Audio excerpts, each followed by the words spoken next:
रात की गहराई में जंगल की सोंधी खुशबू के बीच लकड़ियों की जलती आग के चारों ओर बैठे कुछ लोग धीमे स्वर में बातें कर रहे थे।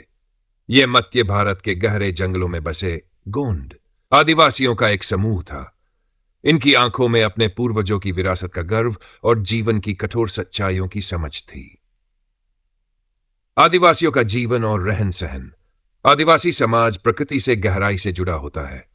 ये लोग जंगलों में रहते हैं, मिट्टी से बने घरों में जिनकी छतें घास और बांस से बनी होती हैं। इनके घर देखने में भले ही साधारण लगें, लेकिन इनमें गर्मी में ठंडक और सर्दी में गर्मी बनी रहती है। इनका पहनावा भी इनके रहन सहन से मेल खाता है। गोंड, संथाल, भील और कोरकू जैसे आदिवासी समूह अपने पारंपरिक वस्त्र पहनते हैं। पुरुषों के लिए धोती और गमछा और महिलाओं के लिए साड़ी या घाघरा होता है, जिसे वे अनोखे ढंग से बांधती हैं। इनके वस्त्रों पर खास तरह के पैटर्न और चित्रकारी होती है, जो उनकी संस्कृति को दर्शाते हैं। भोजन और खान पान।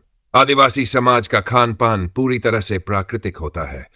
ये लोग शिकार, मछली पकड़ना और जंगलों से मिलने वाले फलों और जड़ी बूटियों पर निर्भर रहते हैं। इनके भोजन में मकई, बाजरा, कोदो कुटकी, महुआ, तेंदू, जंगली शहद, बांस के अंकुर और लाल चींटी की चटनी, रेड एंड चटनी शामिल होते हैं। महुआ से बनी शराब इनकी संस्कृति का महत्वपूर्ण हिस्सा है। इसे खास अवसरों पर पिया जाता है, जैसे त्योहारों और विवाह समारोहों में। संस्कृति और परंपराएं। आदिवासियों का जीवन संगीत और नृत्य से भरा होता है। इनके नृत्य जैसे गोंडी नृत्य, कर्मा नृत्य और डोमकच किसी भी उत्सव की शान होते हैं। इनके लोकगीतों में प्रकृति के प्रति प्रेम, युद्ध की कहानियां और प्रेम कथाएं समाहित होती है। ये लोग देवी देवताओं की पूजा करते हैं, लेकिन इनका धर्म प्रकृति से जुड़ा हुआ होता है। पेड़ पौधों, नदियों, पहाड़ों और सूरज चांद को देवता मानकर पूजते हैं। संघर्ष और समाज का प्रभाव। आधुनिकता के बढ़ते प्रभाव से आदिवासी समाज कई बदलावों का सामना कर रहा है। जंगलों की कटाई और शहरीकरण से इनकी परंपराएं और जीवन शैली प्रभावित हो रही है। कई आदिवासी अपने घरों से विस्थापित हो चुके हैं, तो कुछ ने आधुनिक जीवन शैली को अपना लिया है। लेकिन फिर भी इनका संघर्ष जारी है। वे अपने अधिकारों के लिए लड़ रहे हैं और अपनी संस्कृति को बचाने की कोशिश कर रहे हैं। अंतिम विचार। आदिवासी न केवल जंगलों के संरक्षक है, बल्कि भारत की अनमोल धरोहर भी है। इनकी कहानियां, इनकी परंपराएं और इनका प्रकृति प्रेम हमें सिखाता है कि इंसान का असली रिश्ता उसकी जड़ों से कितना गहरा होता है।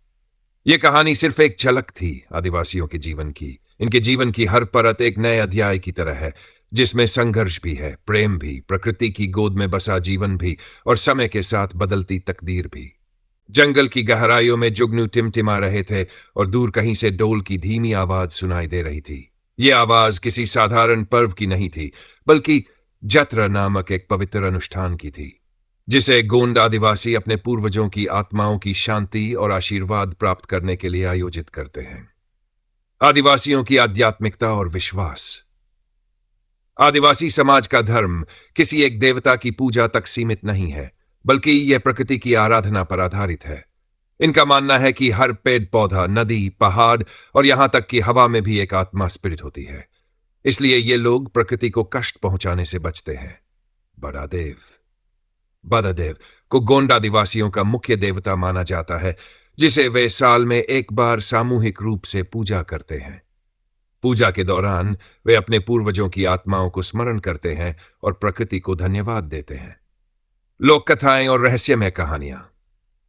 आदिवासी समाज की लोक कथाएं रहस्य, जादू और इतिहास से भरी होती हैं। माना जाता है कि जंगलों में रखास नामक आत्माएं भटकती है, जो रात में अकेले घूमने वालों को भ्रमित कर देती हैं। कुछ कहानियों में गोंड राजा का जिक्र मिलता है, जो कभी पूरे जंगल पर शासन करता था और जिसके खजाने की खोज आज भी कई लोग करते हैं। आधुनिक समाज में आदिवासियों की स्थिति। बीते कुछ दशकों में आदिवासी समाज कई बदलावों से गुजरा है। पहले वे पूरी तरह आत्मनिर्भर थे, खुद भोजन उगाते, शिकार करते, औषधियां बनाते। लेकिन आधुनिकीकरण और वनों की कटाई से इनका पारंपरिक जीवन संकट में पड़ गया है। सरकार की कई योजनाओं के बावजूद आदिवासी समुदाय अब भी मुख्यधारा से कटा हुआ महसूस करता है। उनके जंगल छीने जा रहे हैं, उनकी भूमि बड़े प्रोजेक्ट्स के लिए अधिग्रहित की जा रही है। से और उनकी जीवन शैली धीरे धीरे विलुप्ति की ओर बढ़ रही है। लेकिन कुछ आदिवासी समूह अपने अधिकारों के लिए आवाज उठा रहे हैं। वे अपनी संस्कृति और भूमि की रक्षा के लिए संघर्ष कर रहे हैं। उनकी युवा पीढ़ी अब पढ़ाई कर रही है, लेकिन अपनी परंपराओं को भी नहीं भूल रही। भविष्य और संघर्ष। क्या भविष्य में आदिवासियों की संस्कृति बची रहेगी? यह एक बड़ा सवाल है। कुछ लोग मानते हैं कि अगर इन्हें सही समर्थन और अवसर दिए जाएं, तो वे अपनी परंपराओं को आधुनिकता के साथ संतुलित कर सकते हैं। आदिवासी केवल इतिहास का हिस्सा नहीं है, वे आज भी जीवित हैं, अपने अस्तित्व की लड़ाई लड़ रहे हैं। उनका संघर्ष सिर्फ उनका नहीं, बल्कि पूरी मानवता का है। क्योंकि अगर हम अपने जंगलों और प्रकृति को बचाना चाहते हैं, तो हमें उन लोगों की रक्षा करनी होगी जिन्होंने सदियों से इन्हें संभाल कर रखा है। आदिवासी समुदाय हमें सिखाता है कि जीवन केवल भौतिक सुख सुविधाओं का नाम नहीं है। असली सुख प्रकृति के साथ सामंजस्य बिठाने में है, उसे समझने और उसकी रक्षा करने में है। अगर हम इनसे सीखें, तो शायद हम भी अपने जीवन को संतुलित और अर्थपूर्ण बना सकें। सूरज की पहली किरण जैसे ही घने जंगलों के पेड़ों पर पड़ती है, चारों ओर पक्षियों का मधुर संगीत गूंज उठता है।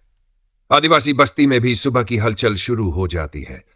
महिलाएं मिट्टी के घड़े में नदी से पानी भरकर लाती हैं, पुरुष शिकार और खेती के लिए तैयार होते हैं और बच्चे बांस की बनी गेंदों से खेलते हैं। यह एक ऐसा जीवन है जो प्रकृति के हर नियम का पालन करता है। कोई लालच नहीं, कोई दिखावा नहीं, बस सादगी और सामूहिकता। आदिवासियों की अर्थव्यवस्था और जीविका। आदिवासियों की जीविका मुख्य रूप से जंगल पर निर्भर करती है। वे अपनी आवश्यकताओं के लिए किसी बाजार पर निर्भर नहीं रहते, बल्कि जो भी चाहिए उसे जंगल से ही प्राप्त करते हैं। शिकार और मछली पकड़ना। आदिवासी समाज के पुरुष पारंपरिक हथियारों जैसे धनुष बाण, भाला और जाल से शिकार करते हैं। वे हिरण, जंगली सुअर, खरगोश और छोटी मछलियां पकड़ते हैं, लेकिन एक नियम का हमेशा पालन करते हैं, जरूरत से ज्यादा नहीं मारना। 2. खेती और वन उत्पाद। आदिवासी छोटे खेतों में जैविक खेती करते हैं। कोदो, कुटकी, बाजरा, रागी और अरहर दाल इनके मुख्य अनाज होते हैं। इसके अलावा जंगलों से मिलने वाले महुआ, तेंदू, शहद, साल के बीज और बांस इनके जीवन का अहम हिस्सा होते हैं। 3. हस्तकला और शिल्पकला। आदिवासी समुदाय हाथों से बनी वस्तुओं के लिए प्रसिद्ध है। गोंड पेंटिंग, वारली आर्ट, बांस की टोकरियां, लकड़ी की मूर्तियां और मिट्टी के बर्तन, ये सब उनकी कला का अनोखा उदाहरण है। आजकल सरकार और कई एनजीओ इन्हें बाजार तक पहुंचाने का प्रयास कर रहे हैं। समाज और पारिवारिक ढांचा। आदिवासी समाज सामूहिकता में विश्वास रखता है। यहां हम पहले आता है, मैं बाद में। हर कोई एक दूसरे की मदद करता है, चाहे वह खेतों में काम करना हो या घर बनाना। परिवार में बुजुर्गों का सम्मान सर्वोपरि होता है, उनकी राय को सबसे अहम माना जाता है। विवाह पारंपरिक रीति रिवाजों के अनुसार होते हैं। घोटुल नामक प्रथा, जो विशेष रूप से गोंड और मुंडा आदिवासियों में प्रचलित है, युवाओं को एक दूसरे को समझने का मौका देती है। लोकगीत, नृत्य और उत्सव। आदिवासी समाज बिना संगीत और नृत्य के अधूरा है। यहां हर खुशी का जश्न डोल और मांदर, एक प्रकार का पारंपरिक डोल की थाप पर मनाया जाता है। कर्मा नृत्य, फसल कटने के बाद का प्रमुख नृत्य। सारहुल, वनों की पूजा का पर्व। भगोरिया, भील समुदाय का प्रेम और मेल मिलाप का पर्व। महुआ पर्व, जब महुआ के फूल झड़ते हैं तो इसे त्योहार की तरह मनाया जाता है। आधुनिक दुनिया से संघर्ष। विकास की आंधी आदिवासी समाज को हिला रही है। जंगलों की कटाई, खनन और बड़े बांधों के निर्माण से वे अपनी जमीन से बेदखल हो रहे हैं। जंगल जो उनका घर था, अब धीरे धीरे समाप्त हो रहा है। सरकार की योजनाएं। हालांकि आदिवासियों के विकास के लिए कई योजनाएं बनी हैं, लेकिन सही क्रियान्वयन की कमी से ये आज भी समाज के हाशिए पर खड़े हैं। शिक्षा, स्वास्थ्य और रोजगार की कमी से इनका जीवन कठिन हो गया है। क्या भविष्य बचा है? आदिवासी समाज दो राह पर खड़ा है। एक ओर उनकी परंपराएं हैं और दूसरी ओर आधुनिक दुनिया की मांगें। कुछ लोग शहरों की ओर पलायन कर रहे हैं, तो कुछ अब भी अपनी संस्कृति बचाने के लिए लड़ रहे हैं। अगर हम चाहते हैं कि आदिवासी समाज जीवित रहे, तो हमें इनकी भूमि, संस्कृति और अधिकारों की रक्षा करनी होगी। आदिवासी सिर्फ जंगल के निवासी नहीं है, वे जंगल के असली प्रहरी हैं। अगर वे बचे रहेंगे, तो जंगल भी बचे रहेंगे और अगर जंगल बचे रहेंगे तो इंसान भी। जंगल में हलचल थी। आदिवासी बस्ती के बुजुर्ग और युवा एक वृक्ष के नीचे इकट्ठा थे। गांव की सबसे बुजुर्ग महिला बोदी माई अपनी कांपती आवाज में एक पुरानी कथा सुना रही थी। पहले जंगल हमसे बातें करता था, हमसे कहता था ले जाओ फल लेकिन पेड़ मत काटो, पानी पी लो लेकिन नदी गंदी मत करो, जानवरों से प्रेम करो क्योंकि वे भी तुम्हारे भाई हैं। पर अब जंगल चुप हो गया है, शायद इसलिए कि हमने उसकी बातें सुननी बंद कर दी है। गहरी खामोशी छा गई। युवा लड़के मंगू ने धीरे से कहा, तो क्या जंगल अब हमसे नाराज हो गया है?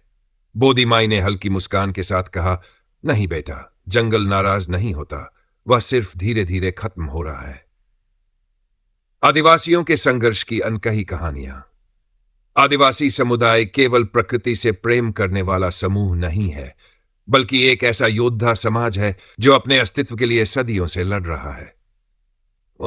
जंगल बचाने की लड़ाई। जंगल आदिवासियों के लिए सिर्फ जीविका का साधन नहीं है, बल्कि उनकी आत्मा का हिस्सा है। लेकिन खनन, अवैध कटाई और बड़े उद्योगों के लालच ने इन्हें इनके घर से बेदखल कर दिया है। नीमगिरी संघर्ष। उड़ीसा के डोंगरिया कोंद आदिवासियों ने वेदांता कंपनी द्वारा खनन प्रोजेक्ट के खिलाफ लंबी लड़ाई लड़ी और जीत हासिल की। सरंडा जंगल का आंदोलन। झारखंड के हो आदिवासियों ने स्टील कंपनियों द्वारा जंगल काटने का विरोध किया। जबरन विस्थापन और दर्द। बड़े बांधों, उद्योगों और विकास परियोजनाओं के नाम पर लाखों आदिवासियों को उनकी जमीन से हटा दिया गया। लेकिन क्या उन्हें इसके बदले बेहतर जीवन मिला? नहीं। नर्मदा बचाओ आंदोलन। मध्य प्रदेश और महाराष्ट्र के हजारों आदिवासियों को विस्थापन का सामना करना पड़ा। पोस्को परियोजना विरोध। ओडिशा के आदिवासियों ने स्टील प्लांट के लिए अपनी उपजाऊ जमीन छीनने नहीं दी। आदिवासी महिलाओं की भूमिका। आदिवासी समाज में महिलाएं केवल गृहिणी नहीं होती, वे योद्धा भी होती हैं। वे खेती करती हैं, जंगलों की रक्षा करती है और जब जरूरत पड़ती है तो आंदोलन का नेतृत्व भी करती हैं। सायरा माझी। झारखंड की यह महिला वन अधिकारी सरकार के संरक्षण में जंगल बचाने की लड़ाई लड़ रही है। शक्तिबाई। छत्तीसगढ़ की आदिवासी महिला खनन माफियाओं के खिलाफ डटी हुई है। भविष्य की राह। आदिवासी समाज दो राह पर खड़ा है। क्या वे अपनी परंपराओं को छोड़कर शहरों की ओर पलायन कर लेंगे या वे अपनी जड़ों को बचाएंगे? शिक्षा और तकनीक। अब कई आदिवासी युवा पढ़ाई कर रहे हैं और अपने अधिकारों के लिए आवाज उठा रहे हैं। सरकारी योजनाएं। वन अधिकार कानून ने आदिवासियों को उनके अधिकार दिलाने की कोशिश की है, लेकिन अभी भी भ्रष्टाचार एक बड़ी समस्या है। आत्मनिर्भरता। कई आदिवासी समुदाय अब अपने पारंपरिक खान को व्यवसाय में बदल रहे हैं, जैसे जैविक कृषि, हर्बल मेडिसिन और हैंडीक्राफ्ट। अंतिम संदेश, आदिवासी सिर्फ जंगल के लोग नहीं हैं, वे इस धरती की आत्मा हैं। अगर उन्हें मिटा दिया गया तो हमारी सभ्यता भी अधिक समय तक जीवित नहीं रहेगी।